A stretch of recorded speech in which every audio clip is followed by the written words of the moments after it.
Hey, my name is Ryan Carter. I am 25 years old, and I work as an interior architect for a commercial design firm in Chicago. My job is to turn cold, empty spaces into places that people actually want to stay in. It sounds nice when you say it, but most nights I am hunched over my computer at 2 in the morning, making changes for clients who do not even know what they want until I show them what they do not like. I met Claire for the first time while I was still dating her younger sister, Sophie. Sophie and I were together for almost 4 years before we ended things. There was no cheating and no big fights. We were just two people who slowly realized we fit next to each other, but we're not really going in the same direction anymore. We broke up quietly, the way grown-ups sometimes do when they have run out of reasons to stay, but still care enough not to destroy everything. The only part I never expected was Claire. She is 5 years older than me, and she is the CEO of a branding strategy firm based in New York. She is sharp, calm, and precise in a way that makes people sit up straighter when she walks into a room. During the years I dated Sophie, Claire kept a polite distance. She was never cold, but she was never close either. She was the kind of woman who made you feel like she already knew 3 moves ahead in whatever conversation you were having. After Sophie and I split, I thought whatever loose connection I had with Claire would quietly disappear like everything else. 3 months later she called me. She was renovating a new office and needed someone to review the lighting plans because she suspected the contractor was cutting corners on materials. I looked at the drawings. Then she asked again a few weeks after that. Then a couple months later she sent me a photo of a new cafe that had just opened and asked what I thought of the spatial design. That is how we started talking. Not often, not on purpose, but steadily. Some people enter your life with loud noise and big excitement. Claire arrived like the last light left on in a room after everyone else had gone home. But once you noticed it, you did not want to be in the dark anymore. 2 years passed that way until that Friday night. I walked into an Italian restaurant near the river to meet a client and saw her sitting alone at a table for 2. Her back was perfectly straight. Her water glass was empty. The bread on the plate had not been touched. And the second I saw her, I knew she had been left there. I stood there for maybe 3 seconds before I walked over and pulled out the chair across from her. Claire looked up, startled for half a second. "Ryan, I'm guessing you could use some company tonight." She was quiet for a moment, then gave a small, tired smile. "If you sit down, you are officially my date for the evening." "Well, then at least tell me what you ordered."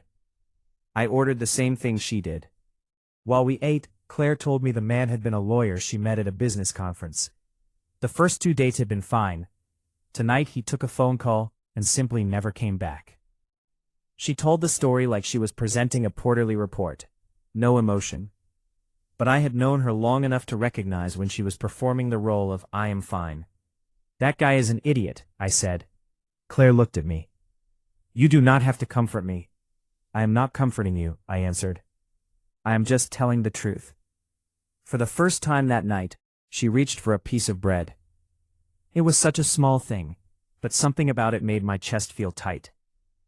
We sat there for almost 2 more hours, talking about work, about the city, about restaurants that had closed after the pandemic, about how lonely adults really are, even when they look like they have everything together. When we finally stood outside waiting for our coats, Claire said something that caught me completely off guard. "You are the only person I called tonight." I did not know how to answer. Out of all the people in her life, colleagues, friends, family, she had chosen to call me. And on the drive home, I finally let myself admit something I had been avoiding for 2 years. I had not seen Claire as just Sophie's older sister in a very long time. I pulled into my parking spot, but did not get out right away. I sat there with the engine off, the city lights reflecting off the windshield, and let the realization settle. Claire had always been careful with me. Polite, professional. Even when we started talking more, she never crossed the line she had drawn for herself. But tonight, something had shifted. The way she looked at me when I sat down. The way her voice softened when she said I was the only one she called. The way she finally reached for that piece of bread, like she was allowing herself to be a little less guarded. I was not sure what any of it meant yet.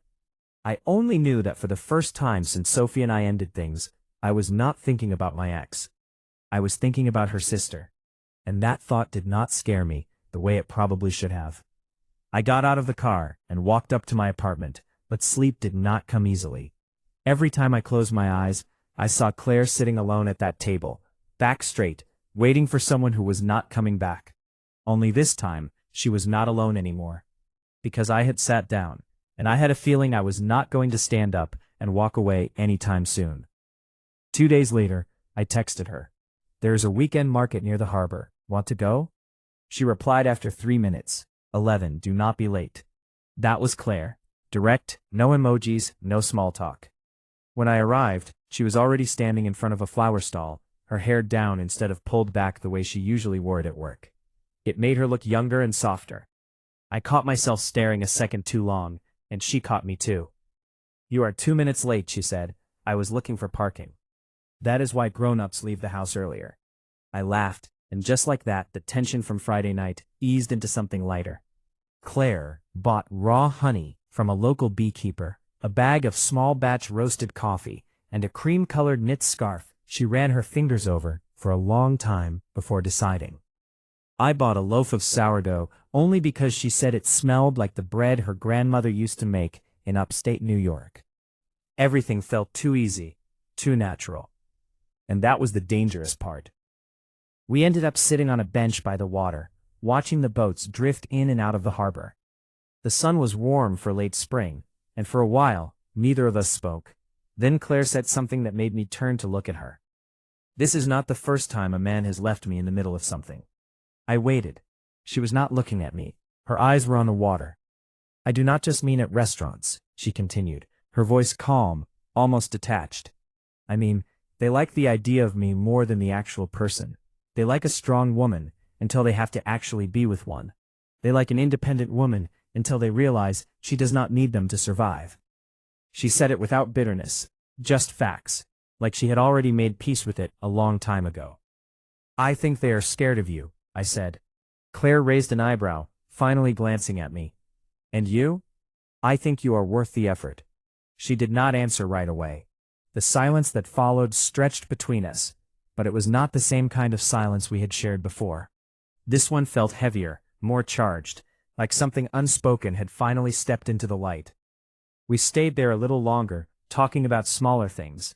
The best coffee shops in the city, a documentary she had watched the night before, the way Chicago changed after the pandemic. But underneath every word I could feel it. The shift, the line we had both been pretending not to see, was starting to blur. The next evening Sophie called. I almost did not answer. My thumb hovered over the screen for 3 rings before I finally picked up. We had not spoken much since the breakup.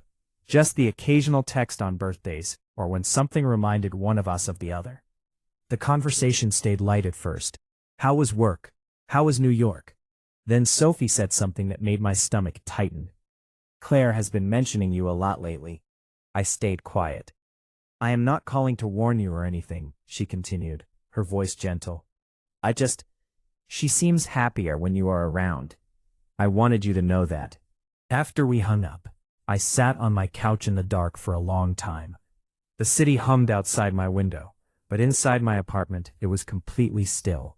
I kept replaying Sophie's words, kept thinking about the way Claire had looked at me by the water, kept remembering how natural it had felt to walk beside her for 2 hours without needing to fill every silence.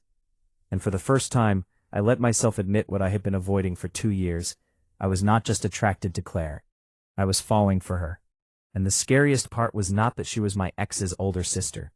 The scariest part was that I had no idea if she felt the same way, or if she ever would. I did not text her that night. I did not call. I just sat there with the weight of it, wondering how long I could keep pretending this was still just friendship. Because after today, after that silence by the water and Sophie's quiet confirmation, I knew the truth. It had not been friendship for a while now. Not for me, and I had a feeling it had not been for her either. A few days after the market, Claire texted me late on a Wednesday night. "I have a big presentation tomorrow, and the coffee machine in the office is broken. If you bring food, I might actually survive this." I did not hesitate. I already knew she had not eaten. Claire had a habit of forgetting meals when she was in deep work mode, and I had seen enough of her late-night texts to recognize the signs. I picked up Thai food from her favorite place near the river and drove to her building. She opened the door on the 12th floor, looking more human than I had ever seen her. Her blazer was draped over the back of her chair, her hair slightly messy, and there were faint shadows under her eyes. The always perfect Claire looked tired, and somehow that made her even more beautiful. "You did not have to do this," she said, stepping aside to let me in. "I know." I set the food on the conference table and watched as she opened one of the containers and took a slow bite. For a moment, neither of us spoke. The office was quiet, except for the low hum of the air conditioning and the distant sound of traffic 12 stories below. We ended up working together for nearly 3 hours. I helped her adjust the layout of the slides, debated the order of her data points, and fixed a few numbers that did not quite add up. She argued with me when she disagreed, and I pushed back when I thought she was being too careful. It felt natural, like we had been doing this for years. By the time we finished, it was almost 10 o'clock. Claire leaned back in her chair and looked at me for a long time. "You always make everything easier," she said quietly. I smiled. "I just brought food." "Ryan," she cut me off before I could say anything else. "Do not pretend you do not know what I am talking about." The air in the room changed. The silence that followed was thick, almost heavy. I could hear my own heartbeat in my ears. Claire set her laptop aside and turned fully toward me. For the first time since I had known her, she looked uncertain. "I have been trying to call this friendship for almost a year," she said. Her voice was steady, but I could see the tension in her shoulders. "But I do not believe that anymore." I did not move. I barely breathed. "Why didn't you say something sooner?" I asked. She gave a small, almost sad smile. "Because you are the only thing in my life that actually scares me if I lose it." That hit me harder than I expected. I stood up slowly and walked around the table until I was standing in front of her. She looked up at me, and for once there was no mask, no composed CDO expression. Just Claire. "Then maybe we should stop pretending," I said. Claire studied my face for a long moment. I could see the war happening behind her eyes. The part of her that had spent years protecting herself, versus the part that was tired of being alone. "I do not do things halfway, Ryan," she said finally. "Neither do I." She stood up. "We are close now, closer than we had ever been." I could smell the faint trace of her perfume, mixed with the Thai food and the late-night office air. My heart was pounding so hard, I was sure she could hear it. For a second, neither of us moved.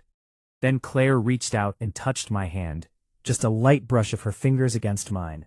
It was the smallest gesture, but it felt like everything. "I am not going to lie to you," she said softly. "I am scared. I've spent a long time making sure no one could hurt me again. And you? You make me want to stop being so careful." I turned my hand over and laced my fingers through hers. "I am scared too," I admitted. "But I would rather be scared with you than safe without you." Claire let out a breath that sounded like it had been trapped in her chest for months. She stepped closer and I wrapped my arms around her. She rested her head against my shoulder, and for the first time in 2 years, I felt like I was exactly where I was supposed to be. We did not kiss that night. We did not need to. The confession had already changed everything. We sat on the floor of her office for another hour, eating cold Thai food, and talking about things we had both been too afraid to say out loud. She told me about the years after her divorce, how she had built walls so high that even she sometimes forgot what was on the other side. I told her about the quiet fear I had carried since Sophie and I broke up, the fear that I would never feel that kind of connection with anyone again. And somewhere between the spring rolls and the quiet laughter, I realized something. I was not falling for Claire anymore. I had already fallen. And from the way she looked at me when I walked her to her car later that night, I had a feeling she was right there with me. We did not make any big declarations. We did not define what we were. But when she drove away, I stood in the parking garage for a long time, watching her taillights disappear, and I knew one thing for certain. Whatever this was between us, it was real, and neither of us was going to run from it anymore. The day before our first official date, Sophie asked to meet me. We sat in a quiet cafe near the river, the same one Claire and I had walked past a few weeks earlier. Sophie looked older than I remembered, or maybe I was just seeing her differently now. She stirred her coffee for a long time before she spoke. "Claire had a marriage that ended badly a long time ago," she said quietly. "After that, she built her entire career on never letting anyone see her weak. If you are going to step into her life, Ryan, you need to understand that she will always have an exit plan ready. She has spent years making sure no one can hurt her again. I did not say anything at first. I just stared at the steam rising from my cup and let her words settle. I am not trying to scare you, Sophie continued. I just want you to know what you are walking into. She is not cold. She is just careful. Too careful sometimes. After we said goodbye, I walked along the river for almost an hour, thinking. Sophie's warning should have made me hesitate.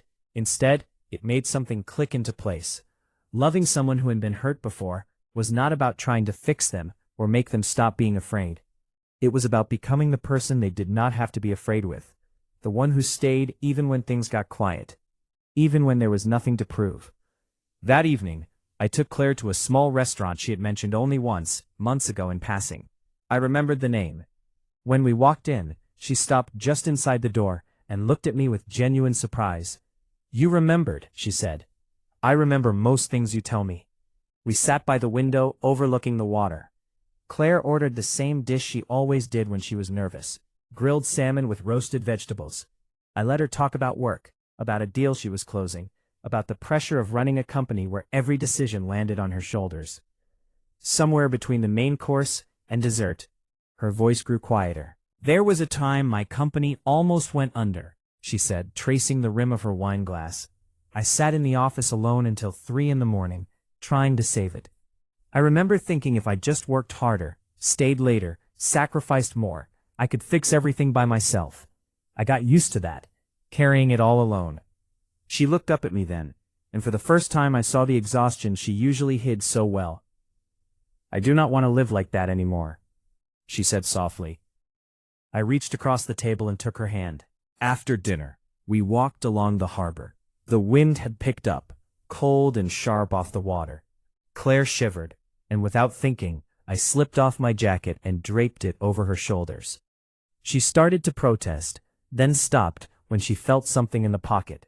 She reached in and pulled out a small black box. Claire stared at it for a long moment, then slowly opened it. Inside was a simple ring, nothing flashy, just a clean band with a single small diamond. The kind of ring you choose when you are not trying to impress anyone, only trying to say something real. She looked up at me, eyes wide in a way I had never seen before. I spent 2 years pretending you didn't matter this much, I said, my voice steady, even though my heart was racing. I do not want to keep doing that. I do not want to keep pretending this is just friendship or convenience, or anything less than what it actually is. Claire's eyes filled with tears, but she didn't look away. She laughed once, a soft, broken sound, and then the tears started falling. Not dramatic crying, just quiet, real tears that she didn't bother to wipe away. I hate how soft you make me, she whispered. I can live with that. She stood there for a long time, the ring box still open in her hand, the wind tugging at her hair. Then she stepped closer, close enough that I could see every detail of her face in the harbor lights. Okay, she said, her voice barely above the wind. Let us get married. I didn't expect her to say it so simply. No big speech, no dramatic pause, just those 3 words spoken like the most natural decision in the world.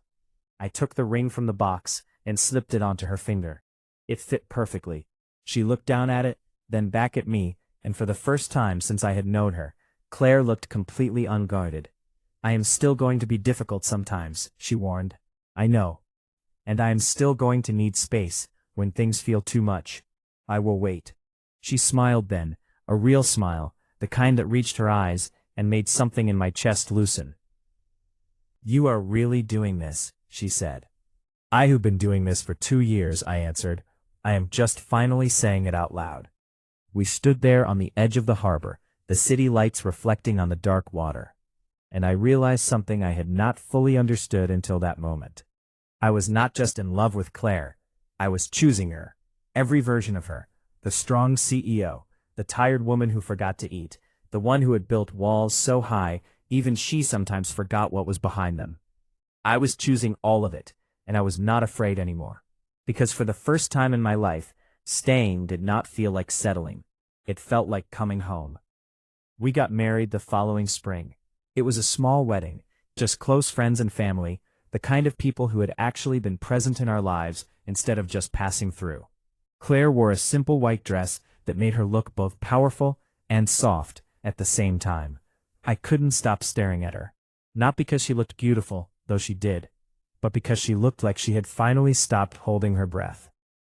After the wedding, Claire still had days when she pulled away. There were mornings when everything felt too peaceful, and she would start to worry that it was all going to disappear. I could see it in the way she moved around the kitchen, quieter than usual, lost in thoughts she did not always share. I never pushed her to talk. I just stayed. I made her coffee exactly the way she liked it, strong, no sugar, a splash of oat milk, and left it on her desk before she woke up.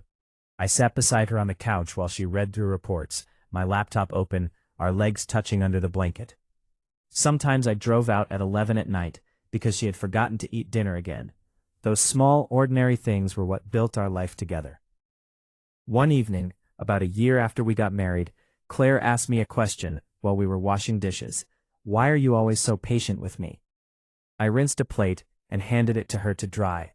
"Because for the first time in my life," I said, "I met someone who makes staying easier than leaving."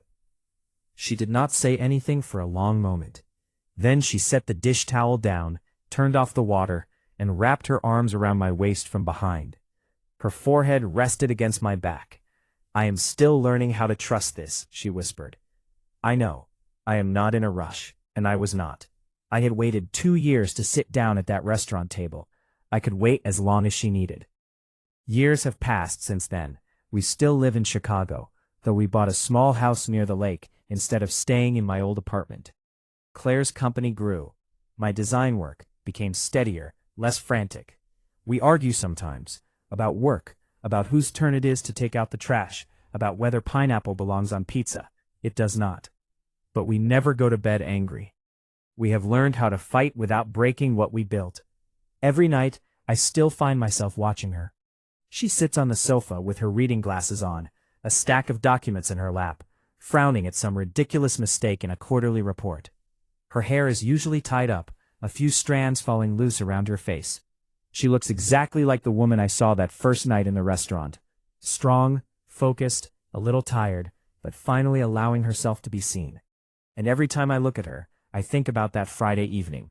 I think about walking into the restaurant to meet a client, and seeing her sitting alone at a table for two. The empty water glass, the untouched bread, the straight line of her back as she waited for someone who was not coming back. I think about the 3 seconds I stood there, deciding. Then I think about pulling out the chair and sitting down across from her. That single choice changed everything. Claire once told me that most people leave when things get quiet, when the excitement fades and there is nothing left but ordinary days and small responsibilities. But she was wrong about one thing. The quiet is exactly where I found her, and it is exactly where I chose to stay every single day since. Every single day. This story teaches us that real love often grows slowly and quietly, not with big dramatic moments. It shows the importance of patience, honesty, and choosing to stay even when someone has been hurt before and built walls to protect themselves. Good relationships are built on small, everyday acts of care, like bringing food when someone is busy or remembering little details they mentioned. It reminds us that being with someone who makes staying feel safe and worth it is more valuable than excitement that fades. True connection comes when we stop pretending and choose each other fully with all our strengths and fears. If you enjoyed this story, please give this video a thumbs up, share it with your friends, and leave a comment below with your thoughts. Your support helps this channel grow and allows us to bring you more amazing stories. Don't forget to subscribe and turn on notifications so you never miss a new video. Thanks for watching, and see you in the next one.